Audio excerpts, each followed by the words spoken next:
Jamerica 5288. Get it out, girl. This is Jamerica 5288. And the one thing that I wanted to go over, and don't look at these seeds because I dropped them on the ground, but I refuse to throw them out. These are my Cushaw seeds. And I'm not buying Cushaw again. These are heirloom seeds. They fell on the ground outside. I swept them up, and there's water on the table. The devil is a liar. Ugh. What was on this table? I don't do anything. Oh, I watered my plants. Okay, so I have these Cushaw seeds, and I'm going to put them in packets. And I also have 2 other packs of seeds from harvest that I've done. These are also Cushaw. Yeah, these are Cushaw. So, no, these are butternut. I didn't mark the bag, but I'm looking at them. They look like butternut. So I'm going to put these in a bag. Remember that when, you're going to process or save your products or your vegetables that you grow, but you also need to save seeds so that you don't have to buy them next year. So we're going to put these, let me put this right here, this little set. And we're going to put these in these little bags. I ordered these from, I think from Amazon. It was like maybe $2.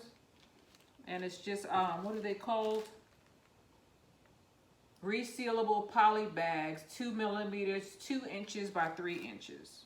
So I'm going to use these. I wish I could have gotten some I'm getting ready to say wooden, some paper bags like this, but they don't make paper bags with seals on them. Because paper, I think, is better for seeds. Just my opinion.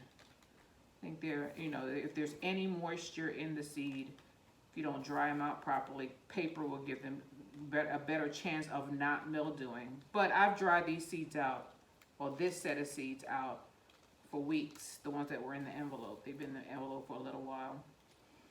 So I'm going to put them all in here. And I've been saving seeds from vegetables that I eat or fruit that I eat, like this. This is lychee seeds, lychee, like lychee. There's also rambutan, but this is lychee seeds or lychee seeds. So these are my butternut squash seeds, and these are my black-eyed peas.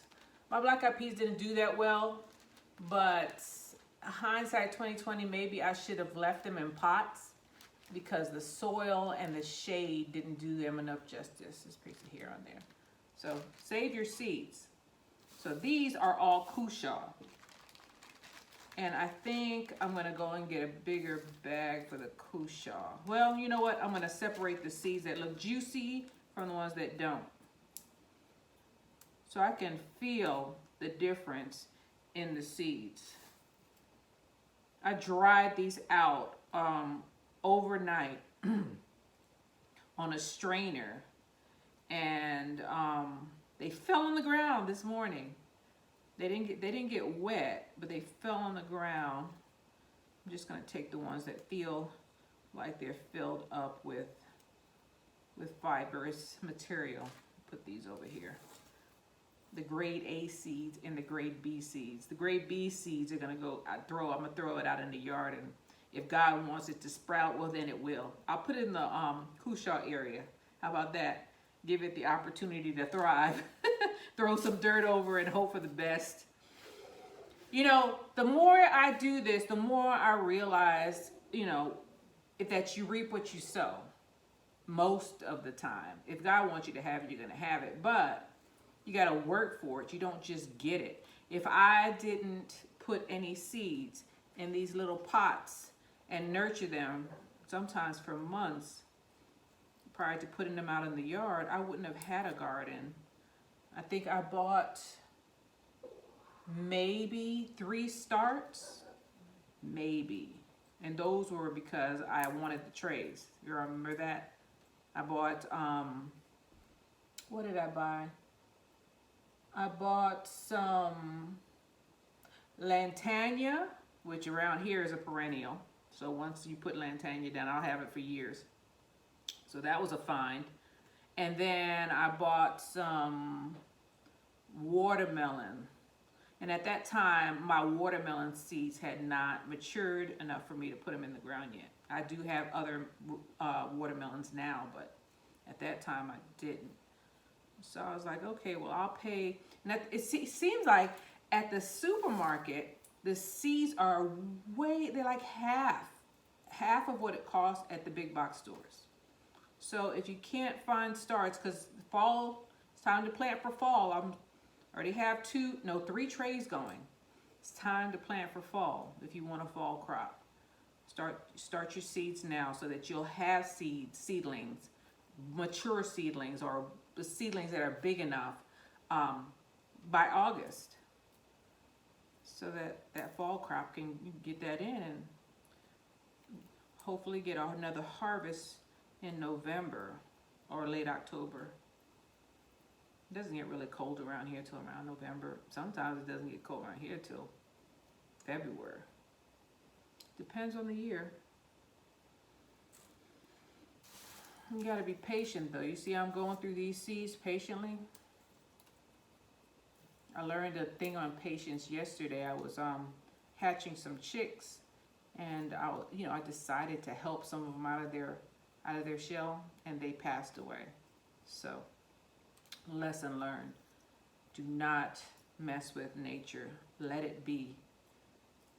Let it be. I still have one egg in there, but he is not pipping.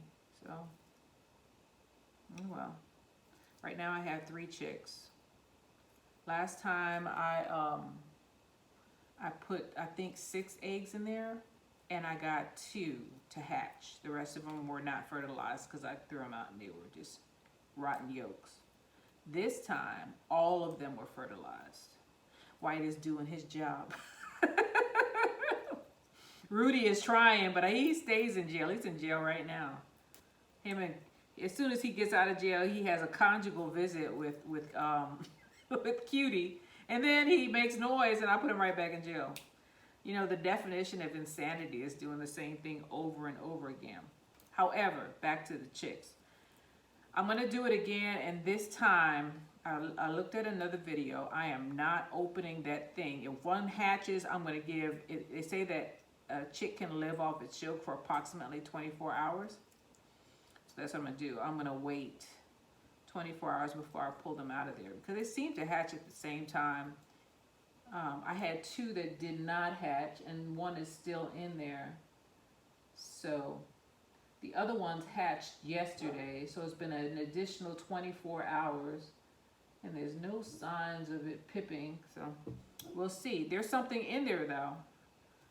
You could tell, because you put it on one side and it rolls like there's a weight on one side of the egg, but it hasn't pipped yet. I'm gonna give it another day or 2, and I'm just gonna take it out. Maybe it's just not, stillborn. That's what the other one was. So, oh well, live and learn. Next time I will leave them alone. Thinking I'm helping. You're not helping. And I saw other YouTubers say, do not mess with them when they're pipping. Let them come out naturally. Did I listen? No. I thought I was going to help them out. Don't do that. For those of you who don't know, let them come out on their own. So there and there. I'm getting a lot of hollow seeds. Some of these, some of these Kusha had to be harvested before their time because the bugs were eating them up. So their seeds are just hollow. It doesn't feel like there's anything in there. So I'm gonna put them to the side, and I'll throw them out. I said I'm gonna throw them out in the yard. I'm gonna bury them. If they sprout up, so be it. This one doesn't feel good. Gardening takes a lot of patience. I can only imagine how a farmer feels. When I was a kid, I told you all I went to school for agriculture and horticulture in high school. I went to a vocational high school. and we direct sowed everything. However, I think they made us water our garden. They gave us like these 10 pails, and we had to go into this big barrel and scoop up water and self-water it. Well, the water was blue, so I'm thinking back now. I think that was Miracle-Gro that we were pouring on those seeds. And those are my garden. Most of the gardens, for the people who did what they were supposed to do, they were so lush and beautiful. And I got so much out of that little plot of land that they allocated to me for that summer, because it was summer school. We had to go to summer school in that school. It was so, I enjoyed going there every day. And it was in New York City, so it was like, you know, I'd get on the bus. I had to take two buses to my high school. And then we'd go in through the side gate, because it was near Queens College. In between the high school and Queens College was this big old field. And that's where they had a chicken coop, we had hamsters, we had turtles, chickens, roosters, and then there was a big old field where they would teach us how to farm, basically. I was in the FFA, the Future Farmers of America. I don't know, my mom still might have my jacket. I was in there. I was in it to win it. In New York City with the FFA, and I used to wear my jacket on the city bus, FFA. You know, the jacket is bright. It's like a purplish blue. It's a weird color, and it has yellow writing on it. Future Farmers of America, and I don't think their colors have changed. I wonder if I'm still on their rolls. Jamaica. We're come back, baby. Oh man, that was so much fun. That was the fun part of school. You know, during the regular school year, we had our horticulture and agriculture classes, and I always looked forward to going to those classes, always. The rest of them, I was like, Spanish. We had to take Spanish. We had to take math, English, history, science, but agriculture and horticulture. I was always so happy to go to those classes. It was like a breath of fresh air. It's like an escape from the city for maybe an hour a day. An hour a day. It was so nice. But that's what I guess I was predestined to move down south, because I do not like cold weather. Now New York is it used to be the dairy capital of the United States. New York is primarily made up of farms. New York City is the place that everybody knows about, but New York State, farmland. Bunch of cows and sheep. I went to a sheep farm up in the Catskills one summer. Same school. They sent us out. They would find us summer jobs working on farms. I went to a sheep farm. They had sheep, goat, ducks. I think that was it. Sheep, goat, ducks. We didn't have any pig. They stunk. Pigs smelled. We had one. Well, we must have had two chickens, because she had hatched a clutch. Yeah, that was it about sheep. Sheep, goats. We had the goats. We didn't have a lot of goats. It was primarily sheep. It was a sheep farm. And then we had that one hen I remember her with all her chicks walking around. So, all right. I'm just feeling these to get the best ones. I remember one time we had this it's hot in here. We had this mean sheep. His name was Ned. And Ned was a ram, and he had those horns that wrapped around, right? And Kate and Bob told me, and my best friend went to the farm together, because we were like, oh yeah, can you send us to the same place? We didn't want to be alone on a farm with, some strangers. So we asked if they could send us to the same place. So Kate and Bob, how did we get out there? think Leah's mom and dad took us out there for the summer. So there was this ram we had in a small pen, and Kate told me, do not. She told both of us, do not go into that pen. That ram is mean. Don't let him fool you. He's mean. So me, thinking that I'm the animal whisperer, I didn't listen to her. Uh-oh, I put a bad one there. I didn't listen to her because I was feeding Ned with my hand, through the little fence thing. And he was so nice, right? Luckily, Leah was with me. So I was like, the bucket fell over. I dropped my pail in his pen. So he acted as if it was no big deal. The ram, he acted as if there was no big deal, and I felt safe going in there. Man, I went into that pen. That ram backed up and butted me. I mean, he just backed up and rammed me. That's why they call him a ram, I guess. So now I'm screaming, right? Because he's getting ready to, he's backing up again to hit me again. And I'm on the ground now in his pen. Animals will kill you. And he could have really hurt me. So Leah, I scream, Leah, Leah, Leah. So Leah, she gets the bucket and she starts shaking it because it had feed. She had a bucket with feed in it. She starts shaking it and distracted him long enough for me to climb my butt over the pen and get out of there. I never did that again. After that, I hated that ram. I didn't even want to feed him. When it's time to feed him, I would give him less than what he was supposed to get. He wasn't getting what he was getting. I was like, okay, next time you'll be too weak to try to kill me next time.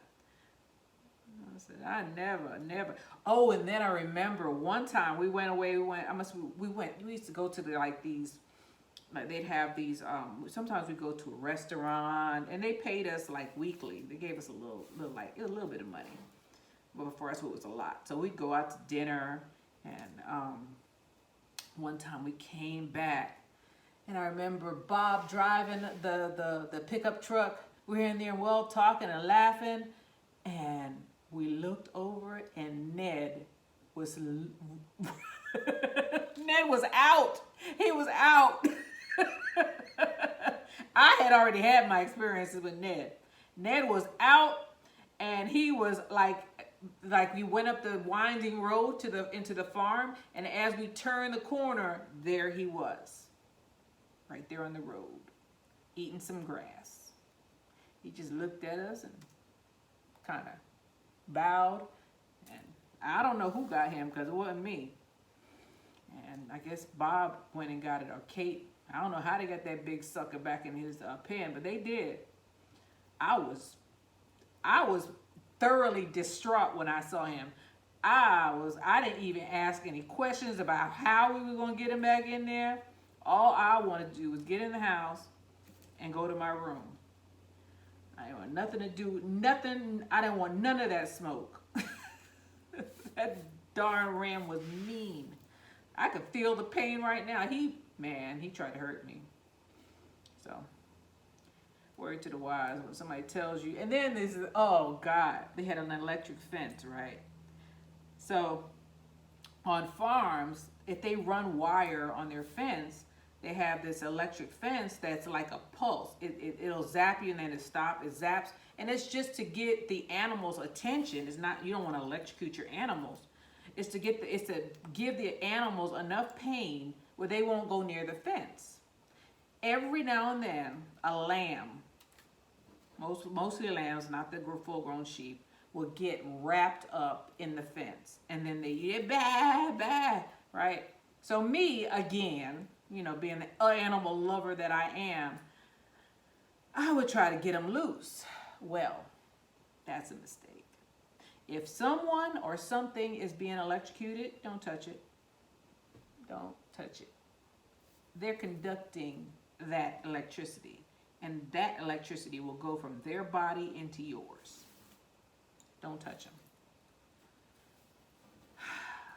Don't touch them. I got zapped more than once trying to free these lambs from their defense. More than once. Because they be screaming so bad. And I knew they were in pain because I felt the zap myself. Trying to help them. Man. Oh man, farm life is not easy. We used to get up early in the morning, you know, and feed them and put fresh hay down. And they did deep bedding, which means we would put, like, they would trample down and eat some of the hay, but then it would get filled with feces and get packed down, and we'd put more hay down. But after it got so high, we'd have to go in there and dig it out. Man, that uric acid, whew. And the more you dug, the more it turned into like this muddy, sloppy compost. It wasn't dirt yet, but it was like, it was degrading. Not degrade the soil. It was turning into soil, but it was still highly, it was just stinky. Very stinky. A bunch of ammonia coming up. We clean them out though. We scoop it out. I was actually glad to get to the soppy stuff, because then it was easier to get it out. Because the top part was hard because it was just hay. It hadn't degraded yet, so it was hard to get through. But once you got to the part that was deteriorating, you get it out really quick. And we just fill the wheelbarrow and roll them out, keep on rolling until we get that part of the barn cleared. And then we put down fresh hay. Once we got down to the cement, we put down fresh hay. That was a nice farm. I remember walking through the fields and finding wild strawberries. If you ever have the opportunity to eat wild strawberries, do it. If you see them and they're really, really small, you gotta look. Man, they're sweet, they're good, they're way, way better than any other strawberry I've ever eaten in my life. In my life. Okay, so I got all the Kusha seeds out, and this pile right here is gonna go get buried. This right here is gonna get buried. All right, these are gonna go in the bag. That's a lot. That's money I don't have to spend. I could have a whole field of Kusha, huh? Now I have to buy Kusha seeds for a long, long time. Now it's, you know, you buy these packs and then you buy 2 packs, and look, don't buy 1 pack. Harvest your seeds. Even if they're hybrids, you can replant them. You may not get the plant that you think you're gonna get, but shoot, buying hybrid seeds, I got a Kusha, didn't look like a Kusha, so there's no guarantee anyway. There's absolutely no guarantee. If they have another squash growing near your squash, your seeds that you think you're gonna get, you may not get what you think you're gonna get. You may get a hybrid. I don't care as long as I get food. Well, no, I shouldn't say that, because if I want butternut, I want butternut. So, Kusha, I just started eating Kusha, so I don't really know what I'm supposed to be tasting anyway. I cooked it like I cook butternut squash. Let me put these over here in a separate area so I don't get it mixed up with my butternut. Kusha is decent tasting. I like winter squash better though. That's my favorite. Zucchini and yellow squash, not as good as butternut squash. That's why when you go to the supermarket and buy butternut, it's so expensive, because it tastes really good. That's just my biased opinion though. Everybody's taste buds are not the same, but if you have the opportunity to try some butternut squash, try it. It's not like the other ones. The other ones don't taste like much, but butternut has a taste. It has its own kind of semi-sweet taste. Get as many seeds as I can in these packets. Got all kind of debris. I got another envelope. I don't know, that might be marigolds. It's another seed that you don't have to buy again. Marigolds. You get one flower, you get one dried up flower, you're gonna get at least 50 seeds from it. At least 50. I think they're gonna come up tomorrow. I think they're gonna come up next year because I didn't harvest all of them, and there's still flowers on there. Marigolds are good to deter pests because the pests will go to the marigolds and leave your plants alone. So what I did with the Swiss chard is I planted every like 2 to 3 Swiss chard. There's a marigold planted there. Now, I don't know what they do, but apparently they work because the Swiss chard is not being attacked as bad as some of the other things. And I'm done. I'm down to my last few seeds. Kusha. Hoa. All right. I'm going to put this in this envelope. Put it in the envelope. Throw it in the yard tomorrow. When I'm out there watering. Uh-oh. I'm out there watering. I'll dig a hole. Make it wide. Put these seeds in there.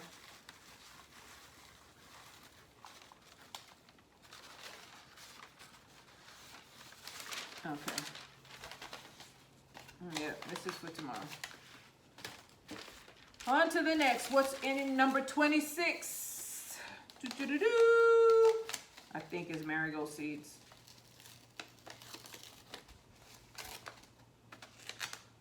Yep, that's what it is. Look at that. Now that is a lot of seeds, and that's only about 2 to 3 flowers. Count the seeds off.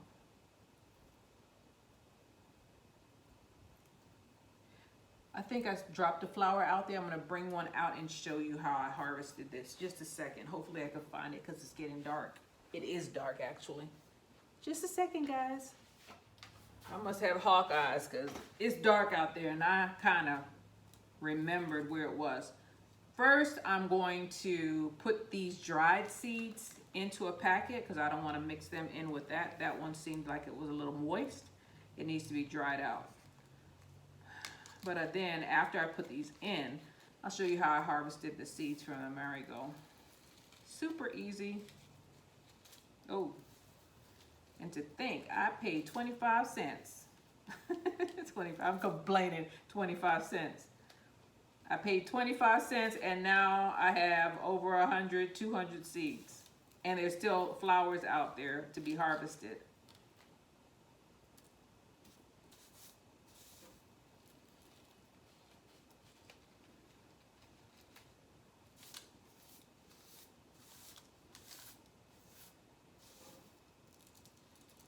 Marigolds. They're not my favorite flower, but they're not my, I don't hate them. I always wondered why people planted them. Now I know. They deter bugs. And then I found out that sunflowers fix the nitrogen, or it takes the toxins out of your soil.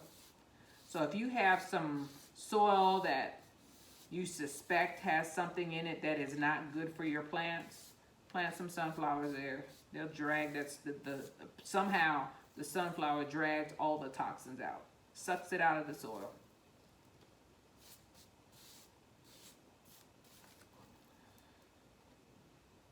All right, almost done.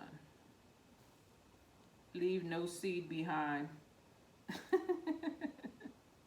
Marigold seeds are funny looking. They're just like little sticks. Okay, so there's our marigold seeds. Isn't that cute? They're all dried up. They've been around, they've been in that envelope for a little while. Put that here. Okay, so here's a marigold seed. I'm gonna bring you close so you can see what I'm doing. Give you a clean slate too.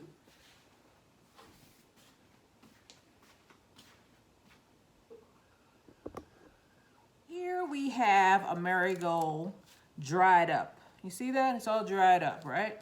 So what you're gonna do is you're gonna try to get this fuzz off. You wanna get that off. You don't need that. All right, move that to the side. Then, you get that way out of the way. We are gonna open the bottom. See that down there? I'm gonna open the bottom half that's holding it, like the husk. And inside the husk, there are seeds. See that? These are all seeds. There's a whole new world underneath there, and you're just gonna take them and pull them out and separate them. Once you take them out of the husk, and this is the bottom, so the flower will be on top of here, right? And this is this is the green part of the flower down here. So this will be all green, and then the flower part will be here. Underneath the flower petals, in the husk where the green part is, that's where your seeds are gonna be. So you're just gonna pull them out, and there's gonna be a lot of them in there. Pull them off the bottom of the flower. And they'll come off. You just break them off like I'm doing. Break them off. There you go. All right. And that's it. There are your flowers. There are sunflower. There are your marigold seeds. Don't breathe too hard because they'll fly away. You need to dry them out for a couple of days so that they don't mold in the plastic packets. No, I got some over here that were still connected. But that's how much is in one petal. I say that's about 50 seeds right there. Each one of these is just one seed. Look at this. I'll pick it up for you and let you see it. That's one seed. There's a whole bunch of them here. Don't blow on them though. They will blow away. Separate them as best you can and leave them out for about 24 hours to dry. Or put them in an envelope to dry. That's what I did last time. That's why I like paper, because if you put them in paper, they don't blow away. If you put them in an envelope, they don't blow away, and then they dry. Paper allows it to dry. As a matter of fact, the paper sucks some of the moisture out of it. Paper is made of wood, so that's the better option than leaving them out on the table. Otherwise, they'd be all over the floor, just like my Kusha seeds. So there are our marigolds. I'm gonna keep them in here, put them on the table. I'll even leave it. I'll leave this open. Leave them on the table, and that's it. So this is Jamerica 5288. I've saved seeds from Kusha, butternut squash, marigolds. I used to do that challenge with the save one envelope 1 to 100. I didn't do very well in it, but anyway, marigold seeds, black-eyed peas, or otherwise known as cow peas, and these are all from the fruit of my labor. These are flowers, but I call it the fruit of my labor, the seeds of my labor. And then this is my lychee or lychee. I'm gonna try these because I ate the fruit. I think that I can grow these, and if they sprout, oh man, I'm gonna be in heaven. Heaven help me. All right, so I hope you all have a great day. I am coming to the end of this day. It's just me and Rudy. He's over there fussing. He will not be quiet, so he's staying in the house. He's in and out of the house. I'm trying to incorporate him into the flock, but he's not working out. The definition of insanity is trying things over and over and over again, and obviously Rudy will not be quiet. I thank you guys for being with me. This is Jamerica 5288. I got chicken drama. I got seeds that I'm saving. I got a lot of seeds that I'm saving. I guess I could sell some, or I could do seedlings and sell the seedlings. But it's worth it to me. It's Jamerica 5288. Thank you for being with me. Stay blessed, and I will see you on the next one. All right. Bye.